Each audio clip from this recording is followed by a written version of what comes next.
In 5, 4, 3, 2, 1. Welcome back to Right Back Radio. This is your host and producer, David Allen Lucas, author of Crazy Things, currently working on radio dramas. And in the month of September, over Labor Day weekend, myself and Brad R. Cook will be clashing blades with each other at the 3rd annual? I'm looking at him. Maybe 4th this year. Maybe it's 4th annual Steampunk Festival up in Hannibal, Missouri. Big River Steampunk Festival. And if you missed that one, well, we will be crossing lightsabers or something at Archon in Collinsville, Illinois, the largest regional convention on science fiction and fantasy, and that is September 30th through October 2nd, I believe. Sounds about right. It's that first weekend in October. Yep. And at that event, I will also be there talking about Beyond War of the Worlds, the modern day radio dramas. So come and check it out. With us also today is Victoria Amos. I write Victorian whodunits like Jack the Ripper in St. Louis, and recently released from 5 Star, Mayhem at Buffalo Bill's Wild West. You can find me at Celebrate Wildwood on the last Saturday in August in the afternoon at the Sisters in Crime table. And on the afternoon of the 10th of September, I'll be at the Chesterfield Barnes & Noble, hopefully doing the same thing. Lee Savage, author of Erotica for the Truly Wicked and under the pen name Carrie Lee Williams, children's books. And in October, you're going to be someplace, which I am not going to pick on you online because you're doing this on the same weekend as 2 people's wedding, but anyway, as I am going to pick on you online. No, but seriously, you are going to be somewhere? At Dark History and Horror Convention in Champaign, Illinois, October 21st through October 23rd. However, I will be coming in late on October 22nd to do a special photo shoot with the replica car from Supernatural, Rufus, and actor and ex-wrestler Bishop Stevens. We're going to do a promo shoot for our upcoming vampire spin-off book, Depraved Vampires, where he gets to act like he's going to rip out my throat. Isn't that redundant? Depraved vampires? Well, he is actually a villain in this one. I have good vampires in my other ones. Okay. This time the main character is a villain.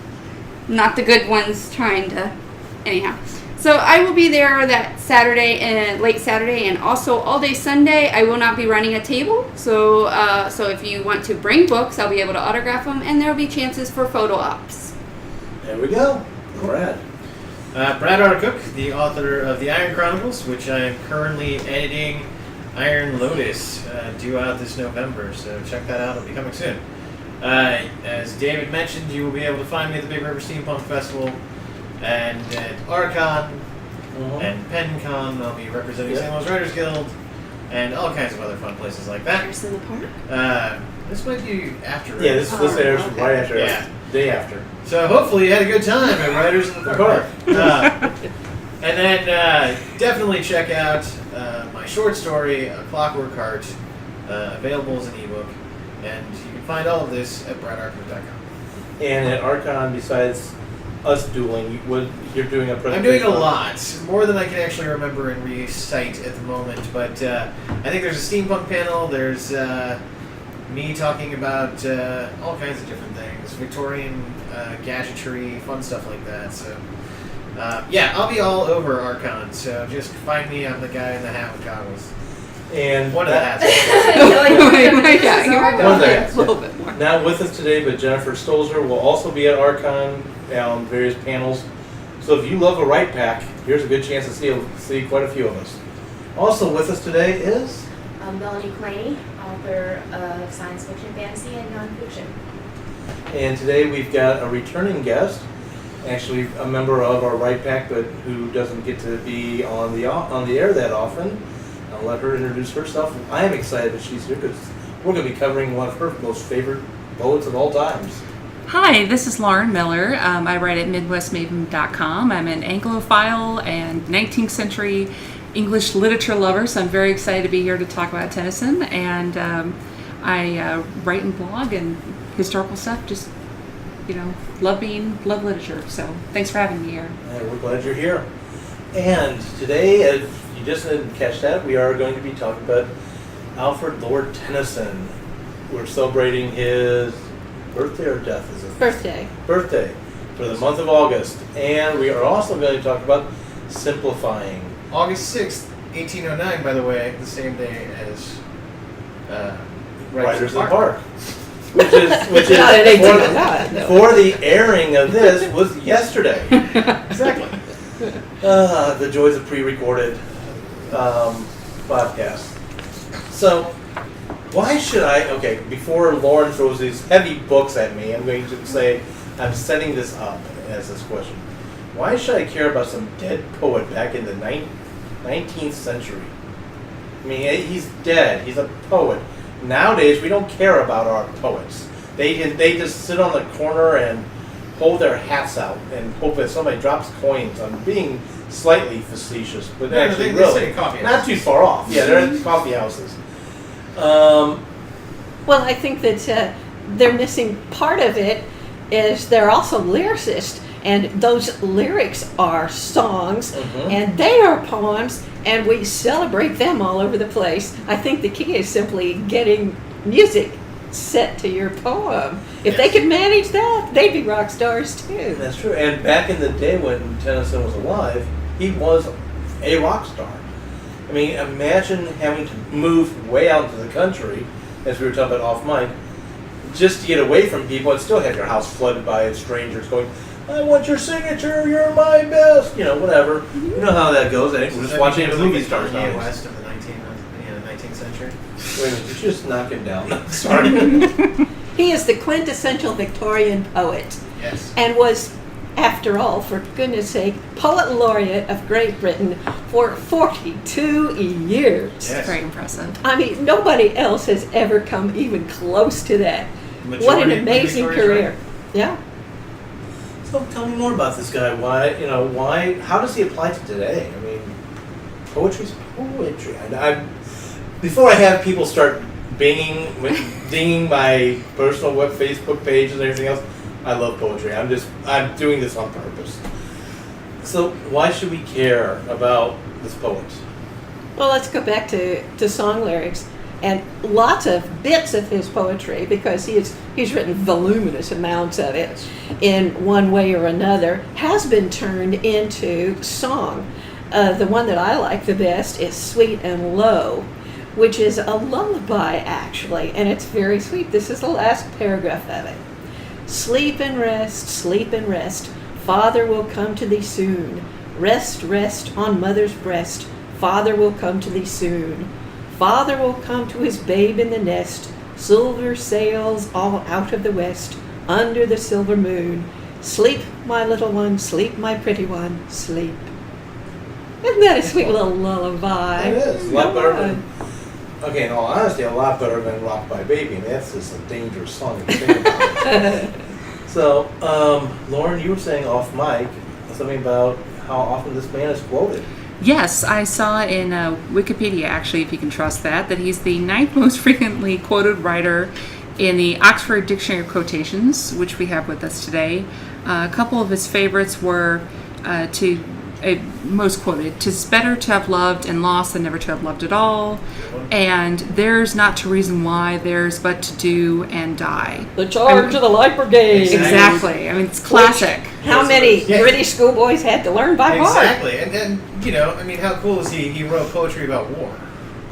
I don't know if you're gonna write poetry. It's sort of satirical that's kinda too, because cool. the charge of the Light Brigade, almost all of the 600 perished, for goodness sake. Exactly. But they did their duty, even if their commanders were idiots. They did their duty, and they went right down there and they got killed, just like they were supposed to. Yes. But that is an admirable thing if you're talking about discipline in the Army. Yes. And a good movie with Errol Flynn and Louis de Havilland. All right. There we go. So, how does he connect with simplifying? What are we going to talk about with simplification? Well, how about some of the subpoints of simplification? Please. First thing is to get out of your own way. The writer needs to stay invisible and let the characters work the story. I would say with Tennyson, his poetry is stories. I mean, his poetry Absolutely. is he's not in front of you with his poem. He is a character, is the poem itself. Well, how many people out there recite Tennyson with having no idea they're reciting Tennyson? Yes, I'm exactly. totally guilty of that. I would say so as well. And So- some of the stories are great and wonderful stories. I mean, he tackles the big ones, Ulysses and King Arthur, Yep. all of the tales, and puts it together better, or at least more thoroughly than anyone else ever Well, did. the funny in thing the about Idylls of the Tennyson- King. Yeah, in Tennyson's version, The Idylls of the King of Arthur, the modern day Arthur that we all know today, fighting Mordred and the way that it all went down, is Tennyson. Tennyson took the French romances. He took what Troyes. Mallory stuff. Yeah, he took Mallory and Troyes and all that kind of stuff. He put it all together, and he gave us what we now call, The Arthur the classic Arthurian, legends. So, and no one knows that. They all assume it's Mallory. They all assume it's the French. They all assume it's some craziness like that. But yeah, we're basically, if you watch Excalibur, you're reciting Tennyson. And he adds a big dose of Victorian morality to it. Yes. The love stories with Guinevere and Lancelot, where she gets better looking and he gets uglier. I mean, these are classic Victorian ideals. Uh-huh. So that's one. And how do we apply simplification to what we do? I mean, myself, that's where editing comes into play. I start trying to figure out how do I say whatever lines of dialogue, etc. How can I make that shorter? How can I keep it simple? That's How one do I- way, the least yeah. words possible. I mean, Exactly. Purple is nice, but it is better to simplify your stuff down into something that doesn't take 20 minutes to read a paragraph.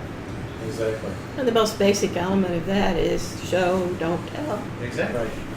Which, depending on the media, and that's funny because I just recorded an episode that well, by the time that you hear this, people, it's already up there. So go to the Winding Trails Media YouTube site, and you'll see this episode up there. But what I talk about for showing versus telling, depending on the media you're writing, that line moves. In script writing and theater, you're able to show more and tell less because actors will do things that say the setting is created for you. Everybody sees. In fact, I use this in the episode I talked about. I go geeky. I go talk about Vlad's Captain America. Okay, if Lee, Brad, if Fedora and I were to watch that and the character Black Panther shows up, all four of us can agree on what he looked like. In a book, and then the radio drama even more, so we can all have different images of exactly what he looked like. We'll have the same concepts because we hint at that. We cajole the imagination of our audience and come up with the image. But we may have different images of what that character actually really looks like. Well, I will say, in description in general, it's important to get the right overall picture. Because I know in some authors, it's like my overall picture doesn't match, and then they put out another detail that contradicts the image in my head. So the picture in my head is like suddenly does a flip. It's like, they describe a Redford dog. So so I think of something that looks like Clifford. And then all of a sudden you find out it's a Chihuahua. And then, it's... Sadly, my mind holds on to the image stubbornly. I don't care what the author comes up later and describes it. So instead of the 5-pound Chihuahua, you're envisioning the 100-pound Clifford? Yep. Yeah. It's like, I'm sticking with it. Yep, Yeah. exactly. So, more on Tennyson. Well, the next simplify item is take out decorative passages no matter how much you love them. And I've got to say, Tennyson has got to get an F on that score. Oh, yeah, He has plenty of descriptive stuff. But then that was what was expected from poetry and from Victorian writing of all kinds. So I think, and probably he was partly the cause of that, but Yes. he sure didn't leave those out. So I famously love to say in my point of view workshop where I talk all about Dumas. Dumas got paid by the word, which is why Dumas loved describing every little detail he could, because that was more and more words that he could tack in that he would get paid for. It's a wonderful, wonderful thing. A poet laureate has to write poems for certain things. Yep. Like he wrote one for the Duke of Wellington's funeral. And it's pretty good, all considered, but let's face it, how inspired can you get about every little important thing to the Queen that comes along? But then again, it wasn't Duke of Wellington. You know, the guy who did. You just Oh, said Duke yeah, of he Wellington. was probably more inspiring than most. Yeah, I mean, you know, defeating Napoleon. So the Queen has another birthday. Whoopee. Yes. Yeah. Would be harder. I'm sure he wrote a lot of birthday poems for them. Oh, he probably had to write one every year. I'm certain of it. Well, To that end, real quick, I'll throw it out. Okay. Perfect timing. She actually said of Tennyson that she was much soothed and pleased by his works. That is who? Queen Victoria. Thank you. Just putting it Yeah. out there. So that no one's thinking it's Queen Elizabeth or, you know, No. another queen. And I have an explanation for that, which is that a whole lot of everything that Tennyson wrote was very sad. Yes. That is, T.S. Eliot said that he was the master of melancholia, sad and sweet. He was the saddest poet in all of Britain. Oh, But that's what yes. makes it so beautiful. Exactly. Why does it make it beautiful? I just think that's sort of the image of the poet, isn't it? I mean, the romantic, tragic figure and like the lost love and the yearning, like in Come Into the Garden Maud, and you know, the Lady of Shalott, where she finally looks longingly at Lancelot riding by, and then she goes to her death. Essentially, it's very it's just beautiful imagery. You know, it's very evocative of those types of emotions. I would also throw out that when we are sad, we tend to go to poetry. I think more so than when we're happy. You know, so I think that there's almost a longing for something soothing and comforting when you're sad. Poetry can do that. And I think this is the reason also we tend to turn to music in the same regard. Because it offers that same, comfort. Yeah. His most famous one probably is Tears, Idle Tears. Let's listen to a little bit of it. Tears, idle tears, I know not what they mean. Tears from the depth of some divine despair rise in the heart and gather to the eyes. In looking on the happy autumn fields and thinking of the days that are no more. It's not only sad in its content, but listen to how slowly you have to say it with all those long O's and long I's. So he was a true wordsmith. He really was. Mm-hmm. Just to chime in with what Brad was saying, I've been binge watching Penny Dreadful. I finished that on Netflix before this guy. There's 3 seasons. Netflix only has 2. Yes, And the main character, Vanessa Ives, makes a very timely comment that happy people like songs, sad people like poetry. Yes. Which just immediately came to my mind when Brad was talking about that. Also, by the way, Lady of Shalott got turned into a wonderful song. Oh, Lorraine McKenna? Yep. Oh, I love that version. Yeah. It's so beautiful. I also recommend The Highwayman if you like that sort of Yes. Which wasn't by Tennyson, but thing. No, but it's still Still classic. also Yeah. an awesome song. One of the things too, if you ever look at memorials, if there's anything written on it beyond name of a battle or whatever, you usually will find not a long paragraph about what happened, but you will find a poem. There's something about poetry, as you were saying about being sad. When we're sad, we turn to poetry. I think also too, when we really want to remember something, we put it into a poetic form, or have somebody turn it in. It's short, sweet, and memorable. Yes, exactly. Yeah. Unlike a book, which is long, arduous, and filled with many words. But we love Poetry those is words. very short. We love those words. No. And which I want to go back to something. We're talking about simplification. We've talked about this on a previous episode, but back in the Victorian day, as we talked about, they were purposely prose. All this long-winded descriptions.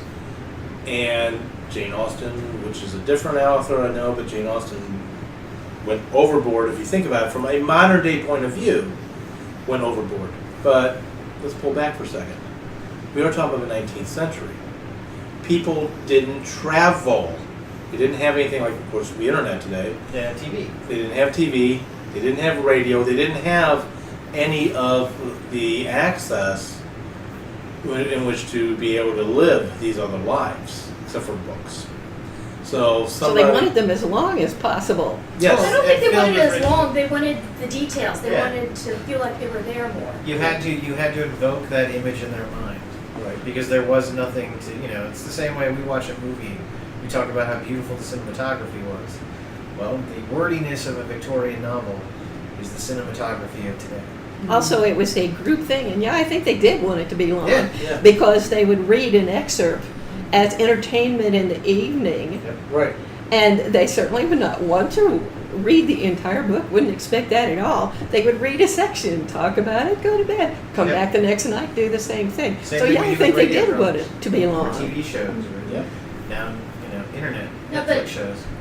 Just to disagree with that a little Okay. bit, I mean, Mark Twain made a very good living writing short stories where he did and got out, public speaking about his short stories. So, No, short has its place. Pulp novels have always had their Yeah. place, usually in the traveling man, who didn't want to carry around a giant, thick Tennyson book. Right. That we got like an inch and a half at least on all of those over there. But the reality is what Fedora's talking about became exactly what happened with radio, where people would sit around the radio every night. They would listen to a 15, 20-minute radio drama, Mm-hmm. and then they would turn it off. They'd talk about it. It would be the best, part of their day. The exact same thing used to happen with books. You would open up, you would read a section of the book, you would, your candle would, end off at that point, and you would, kind of blow it out and talk about it for a bit and go to bed. Books really were like they were used in the same way that we watch TV, the same way that we listen to radio, the same way that we, well, I don't know if they binged books. That might be a new phenomenon. Binging books? Yeah. I would think they did. Right, well, Belle people that from, could afford to. Yeah. Well, Belle from Beauty and the Beast, she obviously binged her books, but I might add for the whole that thing. that they were often used as a way of making people feel better who were sickly. Yep. That they would perhaps hire people to come and read Yep. to them, because until very late in the century in general, taking anything for pain was not considered very respectable for the most part, because pain, after all, was a visitation from God for whatever reason, and therefore you were supposed to suffer it. But it seemed to be okay to have somebody read to you. Well, that, and you would be laid up for weeks. Right. So, instead of just laying in a bed for weeks staring at four walls and a ceiling, they would come in and read, and, this was, how... It was like, therapeutic. yeah, it was incredibly therapeutic, and, it made people feel better. They got to hear the words, they got to have interactions with somebody. I mean, this was a really common thing up until this last century. And while I'm sure the ministers might have been railing against the evils of opium, it was readily available. Absolutely. Oh, yeah. Yeah. It was. And I was about to say the pain meds back then, not that today's pain meds are not addicting. There are addictive ones that are very, very available, but the ones back then were just as bad, if not worse. But they didn't really look at them in the same way that we No. do. No, it's a whole different viewpoint. For example, Cop's baby syrup Yeah. was Yep. certainly, if the nanny got that for the baby would be well under control. Exactly. Oh yeah. But it was not. It was considered to be a tonic, not. It's supposed to be healthful. It wasn't supposed to be addictive to the poor little tot. But going back to books for a second, just to get away from that topic, we see books. The reason why books started to shrink actually occurs around the Civil War in America, and that is to be able to carry, as you were talking about, Brad, traveling man. Soldiers would literally have a book in their pocket while they're marching off to battle. The West was a big part of it. Yes, very much so. The dime store novel came about from, not only telling a tale of somebody from the Old West, But people back east, as they would move about their day, would carry them with them. People on, stagecoaches would, keep it in their bag. Well, they were 80 pages, soft cover. You could stick it in your back pocket. Exactly. Mm-hmm. That's what they were called, pocket novels back Yep. then. So, Tennyson. What inspired? I'm going to look at Lauren. I'm looking at Brad. I'm looking at Fedora. I admit I am not a super knowledgeable on Tennyson. But what inspires you? What about Tennyson that inspires you as to love his work, or do you find him inspiring your work? Outside the author legends. Well, I would have to say no. I don't really probably include Tennyson in my work. Though, since he's so in the Victorian age, probably should. Yeah, I was gonna say I'm shocked. You know. Especially Charge of the Light Brigade. You ought to do something with that. I should have, yeah. However, what I love about Tennyson, and I'll admit I came to Tennyson through Idols of the King, because I am a huge Arthurian fan. But it's the way, as Fedora was mentioning earlier, he's an amazing wordsmith. Whereas Shakespeare had his kind of lyrical flow and, kind of a weird twist to every word. Mm-hmm. Tennyson does not. Tennyson just forms these beautiful sentences that kind of stick with you because of how beautiful they are. You were mentioning all the long O's. Everything that Tennyson wrote was written for a purpose. The words he chooses for a reason. And it's beautiful. I love wordsmiths, and Tennyson's one of my favorites. And you can, and it's meant, I think, to be read out loud because it sounds so wonderful. There are lots and lots of soft S sounds and long O's that make it sound so wonderful that you can probably simply go to sleep by listening to the words if you don't like the story. But I like the stories too. Gareth and Lynette is a cute little story. But my favorite is probably Lancelot and Elaine. Because here we have sweet Elaine, who is, she is a damsel in distress, except she's not in distress. But she is walled up without any company in her father's castle. And along comes this handsome fellow that she doesn't recognize. But he tells wonderful stories, and she falls in love with him almost immediately. But he's really running away because of an out that he has with Queen Guinevere.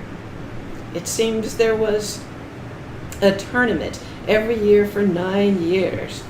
And each year Arthur gave away a diamond, with the final diamond to be the biggest of them all in this last contest. And Lancelot had won all of them, but was saving up to win this last one and give them all to Guinevere. But he decides instead that since Arthur is having it not at the usual spot, that he'll stay with Guinevere and let them have the tournament somewhere else. Well, this cheeses Guinevere off in a big way, and she says, "Oh, just go away. I don't want to talk to you." So he goes away and doesn't know quite what to do, but finally decides to go in disguise to the tournament, where he wins, of course, but is hideously slain by his own men because they think it is somebody challenging Lancelot's reputation and don't realize that it's Lancelot. So he goes back. Elaine brings him back to life after a long and arduous illness, where of course he dumps her and she dies. That is such a sad story. But she gets revenge in a way because her body floats down the Thames when he happens to be there. And I hope that makes him feel really bad. It'd be nice to think that cat did that, but anyway, no bad. I have to ask this, since Tennyson wrote so much of the author myth, is he the one we know wrote what we know of Tristan and his? I'm going to mispronounce her name. Thank you. Did he write on that, or? I don't believe so. I think that was Mallory who started that one. Okay. Just checking, because it's also a great story. Lauren. You look like you were going to jump in, and I jumped in ahead of you, so I'm going to... Oh, no, it's fine. I was just thinking it's curious how the story of Elaine's fate is so similar to the Lady of Shalott, Yeah. and that he can tell that story in two such wildly different ways. Tell us about the Lady of Shalott. I don't know the Lady of Shalott. Okay, well, in brief, the Lady of Shalott is, there's sort of an island in a river, and the road winds down to Camelot, around where this island is, and there's a woman that weaves there every day. And she's cursed because she can't look out and actually watch everything, but she can see the reflections through the mirror. Okay. And one day she sees the glistening armor, like the reflection of the armor of Lancelot as he's riding by, and she decides that she has to actually see this for herself. And when she does, she sees everything for the first time, not as through sort of a mirror dimly. And she realizes that the curse is upon her, and at that point she basically gets into a barge and rides to her death, Wow. chanting. It's very haunting. I'm not doing the lyrics justice at all, but it's just a beautiful story, and it doesn't make sense. Well, why did she die? I mean, was she cursed that, did she have some sort of illness that she didn't know about? Was it just magic? I mean, what really caused it? Interesting. And I have learned something new. Going back to simplification. Simplification, We'll try yes. to pull some more Tennyson. The next is avoid linking verbs, passives, adverbs, tried sayings, all of those things that we know we're not supposed to use. And of course, who is it that made a lot of them trite? It's Alfred Lord Tennyson. Exactly. Do you have any more quotes that you like especially? Let's see. On either side the river lie, great fields of barley and of rye. I don't quite remember the rest of that. Okay. But it's from Lady of Shalott, but just right there. You're kidding me. What? That's from Lady of Shalott. Yeah. Okay, I know that piece, and I didn't even know that. No. There you Tennyson. go. Proof. There we go. See, goes back to quoting Tennyson and You're not knowing it. Yeah. So, how do you guys go through when you simplify what you're writing? And adverbs, getting rid of those, and so on. What do you do? Okay. Yeah, what do you do? How does that improve your story? Well, thank heavens for like Microsoft and all these various programs in which you can simply highlight is, are, was, and go through and look at and see. I mean, you can and don't want to get rid of all of them, but if you can think of an action verb to use instead, hey, that's the time to do it. So that is my advice. Just highlight those things that you know are your demons and your problems and go through. And yeah, it takes time, but then that's what editing is all about. And hire a good editor. I didn't replace is very helpful. And I'm going to say when you write, this is one of the differences between radio dramas and other writing. You have to start at a running start in any story that you write. Because with a radio drama, back in the day, it would be, say, that the listener's hand is on the dial, waiting to change it within the first minute of the story. And put that in story-wise and book format. A minute is 150 words. Your average book page, manuscript-wise, depending on your font, is roughly 250 to 300 words. So you got less than half a page to make sure you have your audience's attention captured enough to listen. Brad. In order to kind of, cut out, so I don't like adverbs. So right there, a lot of my ly words just get booted right out.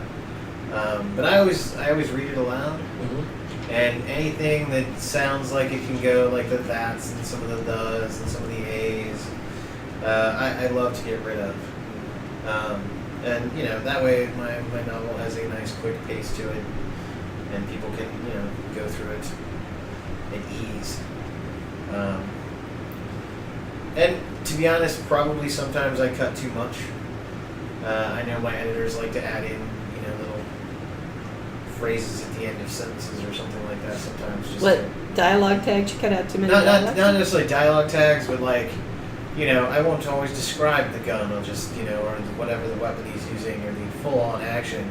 I might just say he turns as opposed to like he turned and ducked behind something, ducked behind a rock. So things like that I've noticed, like, and not always, just little here's and there's, some things that my editors like to add back in. So yeah, sometimes I probably cut too deep. Okay. What do you cut? I don't ever trust myself with that. So I use my beta readers to help with that, and my husband, and then after they're done, then I go back over it again, and then I hand it off to the editor to see. I'm one of those that I can't catch my own stuff. So, but after Even if you let it sit for a while? even if I let it sit for a while. But if I've had people make changes to it and then I go back and read it, then it's a little different to me, and then I can catch where they've made changes, and then sometimes things that pop out like, oh, why didn't I catch that when I read it before? But if they're like saying, oh, look here, and then all of a sudden I can see it. So I'm one of those that I have to have other people's fresh eyes on it first, and then I can see some of the stuff and correct it, and then I try to get it to the editor after that to finalize. And then my new editor now, we go through about 2 to 3 rounds of stuff before. I was going to say one thing I'm going to turn over to Florida is Brad, you talked about reading it out loud. As for anytime, that's one of the things I do when I edit, or actually after I've gone through and cut out the adverbs I want to get rid of and so forth, is I will read it out loud, and any place my tongue trips, Yeah. I quickly underline that and say, okay, it may look pretty on the page, something's wrong, because it should sound natural. Be it short stories, books, or now, of course, clearly with audio drama.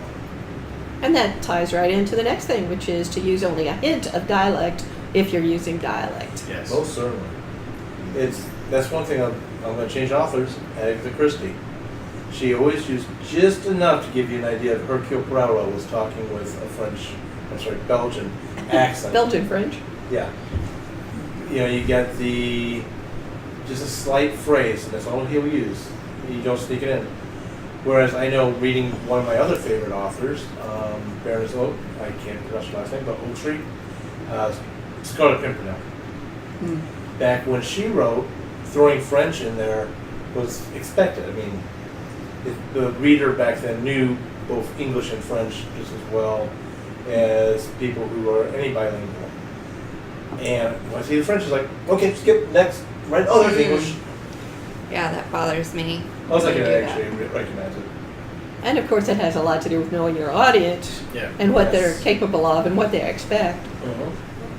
My general rule for either dialect or adding in foreign languages like French or whatever is if the reader can get it by context, it can go in. If it's not understandable, if you really don't know what it means at all, it's too much.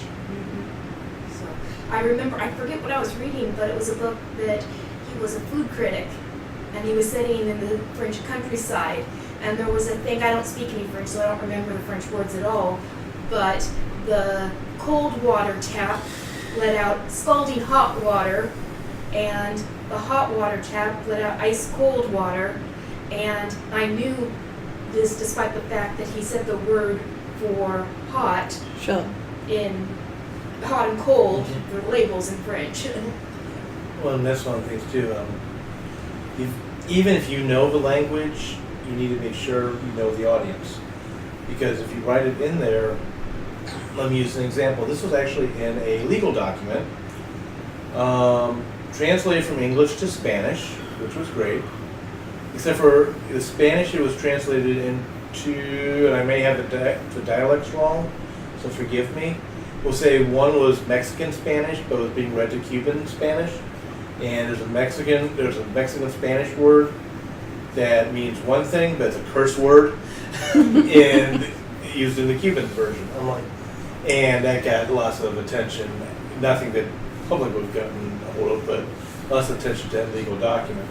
So it's something to always know. If you don't know the language cleanly, I would Be careful, yes. Yeah, be careful. Be careful. People are picky with their language. I can't imagine why. Well, that reminds me of the story of the movie Free Willy. It was Free Willy here, but they had to change the name overseas. Oh, yeah. Because it meant entirely something inappropriate. Yes. Not good for a children's movie or family movie over there. So yeah, you have to be careful. And even with some of my erotic author friends, they'll occasionally, especially the ones overseas, will ask, like, can we use this as a, because they have different titles for private parts, and they're like, would you American readers or accept it like this? And we're like, no. You have to do a different edition, otherwise you're going to lose your reader. And Because they won't know what you're talking about. right, it's like, yeah, over there, okay, you know that slang, we don't know that, so that, or they need to do some kind of like little explanation thing at the beginning, like this word means this, and even that for that type of book probably would not go If you can get well. it into context, it'll work. If you have to stop and explain it, unless you do it very creatively, most of the time you just need to do something else. Yes. During World War II, the American Red Cross was just absolutely floored when they saw a lot of their care packages just dumped in the trash. You know why? Because it said a gift of the American people. And gift in German means poison. Oh. Oh, that does not surprise me.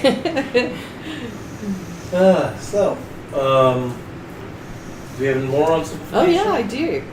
Every sentence must reveal character or further the action. Yes, Yes. especially in modern day writing. Yeah. Not in Tennyson. No, but I mean, and that goes back to the whole not having purple prose. Right. We now use our words, in essence today an author is a wordsmith in the sense of crafting out what doesn't need to be there, i.e. simplification. And poetry is, of course, very economical Yes. Yes, very much so. and will say things in a very short kind of way, which makes them quite memorable. And that's why we have so many more quotes from poetry, I think, than we do from prose. But still, if you're writing prose, you probably better make sure every sentence is worthwhile Yes. in terms of character or action. Yeah, you can't waste it. If you're doing what some people call clearing your throat with your words, that's the first thing to cut. Just to play devil's advocate a little Please. bit, Yeah. purple prose still does have its place. Oh yeah. Mm-hmm. For example, I'm an avid gamer, and with a lot of text-based RPGs, they still focus on heavily descriptive locations and that sort of thing. So it may not be as common in literature, but you can certainly apply it to other fields. Well, now we call it rich description. And that's a wonderful thing, having a rich, beautiful description of either a place, a person, or something like that, an emotion, a feeling. And the point of that is that that's wonderful. Purple prose is kind of used for errant description that probably didn't need to be there in the first place. Well, nowadays especially. A good example that I find for description in series, a lot of times this runs into it. If you have beta readers, get at least one beta reader for your book for your second and third book of the series that hasn't read the other books. Because your third book in the series needs to be understandable and enjoyable to someone that just picks it up first. And So you have to reintroduce those key characters. Well, no, And that's hard to do It's a different way really every hard to time. do. It's Yes. really hard to do. forget about the characters. Yes, that's a key too. But there's also the thing called setting.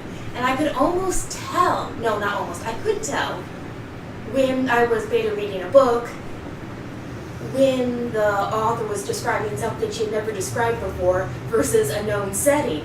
Because the time she was describing something new, it's like, oh, there's enough description here. Okay.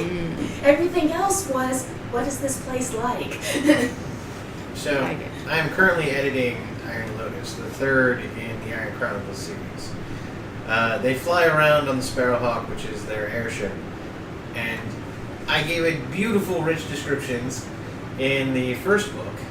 In the second book, I also gave it some descriptions, and in the third book, I really wanted to just gloss over it, But you can't. So you have to go back through, you have to continue to describe the Sparrowhawk.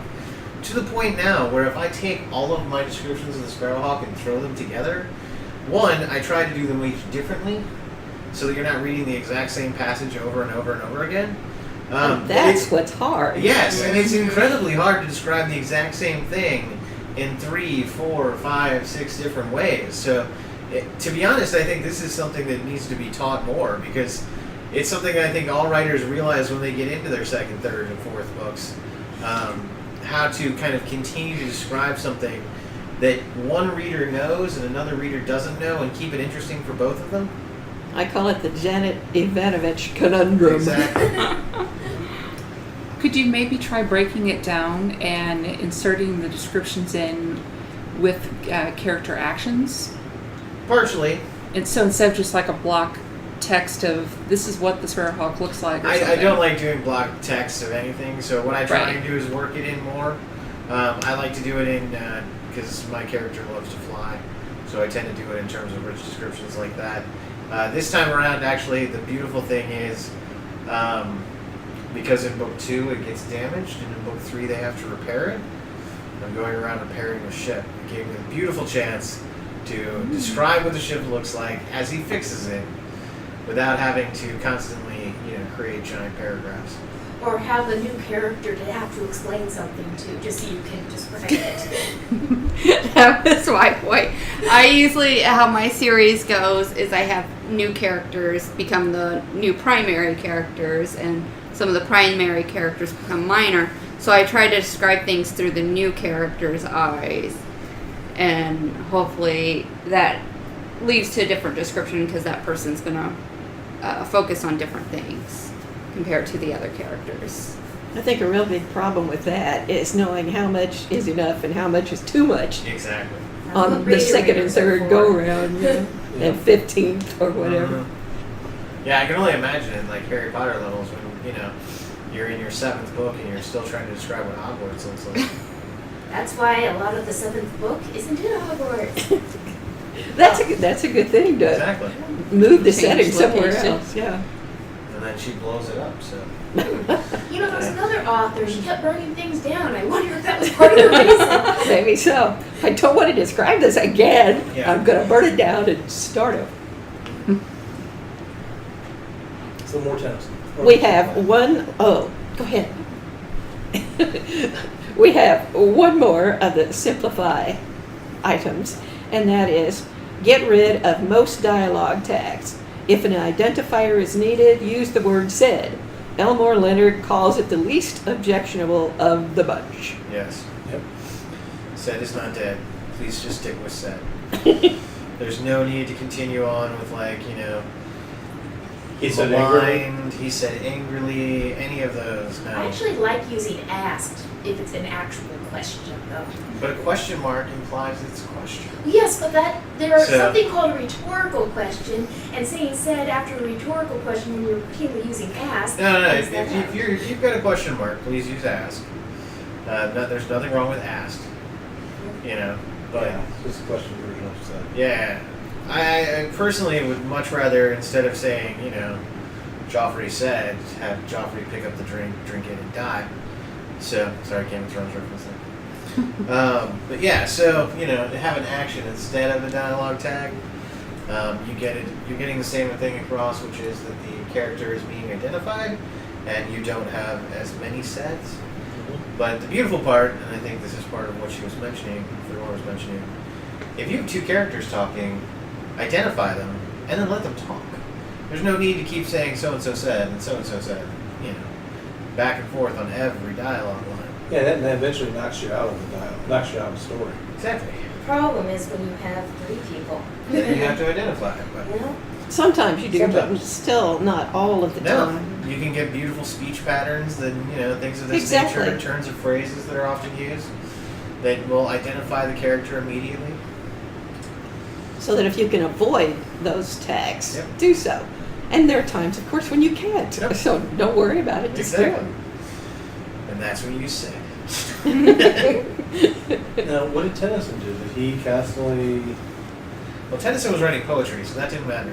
Yeah. A new line is a new speaker often in Tennyson. That's true. If it's dialogue, and a lot of times it's not dialogue. Poets It's have it so easy. narrative. Yeah. Yeah. No, and that's why they're not rock star. Don't be joking. Well, of course, one thing we haven't mentioned is the beat, the flow of any given sentence or line, which is the same beat as another one, and they have to count these out. I don't think it necessarily comes to them just, full blown. I think they have to work at it, and I think Tennyson perhaps worked harder at it than anybody else because he does a really fine job Yes. of the meter. Mhm. And he can use any meter quite brilliantly, whether it's I can't even think of the names of these different poems. It's been so long since I tried to. You might know. What are some others besides the typical iambic, pentameter, and hexameter and the like? Well, the one he was known for, at least not known for, but he did quite often. I think it's the Unbroken. No, it's the one that doesn't rhyme, but Well- the lines still have a meter and flow to them, which just amazes me because everything flows so beautifully and it sounds like a poem that does rhyme, but it doesn't actually rhyme. And it's a fascinating way of writing poetry, and I would love to master it the way Tennyson did, because he was quite the master of it. I am not. I will fully say that I am not a master of poetry. I'm a master of the long form. But yeah, so Idols of the King is written in such a way. So is Ulysses. They don't actually rhyme. And it's a fascinating kind of way of poetry because we're so used to rhyming poetry Right. that we've kind of come to expect it. But the sentences still have that flow. They have that same, beat to them, the same meter. But they're not, he's not relying on rhyme in order to create that, rhythm. And it's fascinating. It blows me away. He tends to use alliteration and assonance Yes. much more than anything else. Yeah, So- it's a fascinating type of book. If I was to start reading Tennyson, which I already know what I'm going to start with, but pretending I don't know that, what would you recommend modern day authors would start reading Well, Tennyson? I think one of the beauty things about Tennyson is he wrote so much. Uh-huh. So if you are into romance, go to his romantic poems. If you are into adventure, like I am, hit up the Ides of the King, hit up Ulysses, hit up Charge and Light Brigade. It's amazing the way he can capture, adventure and that sense of, I don't know, I like to call it guy poetry, because it is very suited towards not the kind of French romancy stuff, but more there's sword battles in poetry. It's amazing to me. So I would throw that out there. I would add to that if you want to be introspective, you might try reading something like In Memoriam, Yes. which was the Queen Victoria's favorite poem because it reminded her of her dead husband, which she focused on the rest of her life. Not that I'm saying that's healthy, but certainly she got a lot of comfort from that. And it was his first big hit. It was what put him on the map, poetry-wise. And he has a lot of homey kind of advice to give to people, too, about religion and homes and what is right and what is wrong, so that he is a very moral poet also. If you're interested in Yes. that, you'll find morality as a subcurrent in everything he wrote, pretty much, I think. Interesting. Lauren, you're the expert Tennyson here. So. Don't know that. I'm teasing you. You're also a librarian, so. That I'm not teasing. I just think that one thing to remember about Tennyson was, I think everybody read him at that point in time. I think there was probably a copy of Tennyson in everyone's home. If they could afford it. If they could afford it, yeah. And his work inspired a lot of the pre-Raphaelites in the movement, and there was even illustrations going into some of his own work, like for Idols of the King and that sort of thing. And everything just kind of ties in together with the imagery and with the storytelling, and there's so many things I think that we could draw from Tennyson just by sampling the diversity that Brad was talking about. You were talking off mic earlier when what was it? Something came out and X number of copies were sold. Yes. Okay, so I have a Cambridge edition, it's like 1898, of Tennyson, and it has the Idylls of the King in there, and it mentions that when the Idylls first came out, in the first 6 weeks, it sold something like 10,000 copies, which really would be awesome by today's standards, but for then, it would have been astronomical. Yes. It really would have been like a bestsellers list if they had such a thing at that time. No, it would have been the top of the bestsellers list. The top of the bestsellers list. And, he had so many fans that he had to escape from it all and buy this little place on the Isle of Wight. And even still, they all found them. How would you guys like to have that problem? Actually, I'm not sure I would want it, but still. No, but even today, I mean, we have J.K. Rowling, Yeah. to kind of compare her, with Tennyson. And she'd probably hate it if she actually heard that. But, the reality is it's the same, They occupy the same kind of space at the top of literature. J.K. just did it with these giant books telling this wonderful story. He did it with numerous poems and books and stuff. I think he also made poetry, and especially story poetry, more accessible to the Victorian mind, because what he took as his basic raw material for Idylls of the King, say, were a lot of fanciful stories, like Sir Gawain, and I say that because I had a Brit Lit professor who pronounced it Gowan, but most people say Gawain, but I probably will keep on saying Gowan. Sir Gawain and the Green Knight, which is very fanciful. It is a beheading game, for goodness sake, and a challenge to come back and let somebody strike off your head. I mean, this is crazy. This is beyond crazy. And there don't seem to be any consequences for it, in the long run. Yeah, but you didn't know that. Right. And how the Green Knight would just pick up his head and talk through it and then leave. This is crazy. Well, I don't think that Tennyson did anything like that. He brought it down to a more realistic plane that I think is accessible to ordinary folk, and not people who are drunk in a beer hall some way going, oh yeah? How about that? Anything more on simplification? No. Okay. Any more on Tennyson? Because I think we have really covered him pretty well. Well, here I can throw you some last lines of Tennyson. Please. Great Last lines. All right. Here are three that I personally think are kind of funny.